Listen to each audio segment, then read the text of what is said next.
سفیان بن آئینہ نے بیان کیا یحییٰ بن سعید انصاری سے، ان سے عمرہ نے اور ان سے عائشہ رضی اللہ عنہا نے بیان کیا کہ بریرہ رضی اللہ عنہا اپنی مکاتبت کے سلسلے میں ان سے مدد مانگنے آئیں تو انہوں نے کہا کہ اگر تم چاہو تمہارے مالکوں کو پوری قیمت دے دوں اور تمہاری ولا میرے ساتھ قائم ہوگی۔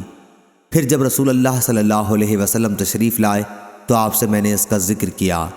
آپ نے فرمایا انہیں تو خرید لے اور آزاد کر دے، ولا تو بہرحال اسی کے ساتھ قائم ہوگی جو آزاد کر دے۔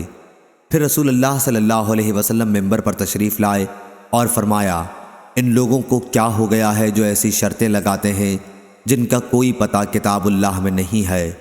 جس نے بھی کوئی ایسی شرط لگائی جس کا پتہ کتاب اللہ میں نہ ہو تو خواہ ایسی 100 شرطیں لگا لے، ان سے کچھ فائدہ نہ اٹھائے گا۔ صحیح بخاری حدیث نمبر 2735۔ ابو زناد نے بیان کیا ان سے اعرج نے اور ان سے ابو ہریرہ رضی اللہ عنہ نے کہ رسول اللہ صلی اللہ علیہ وسلم نے فرمایا اللہ تعالیٰ کے 99 نام ہیں، یعنی 1 کم 100۔ جو شخص ان سب کو محفوظ رکھے گا وہ جنت میں داخل ہوگا۔ صحیح بخاری حدیث نمبر 2736۔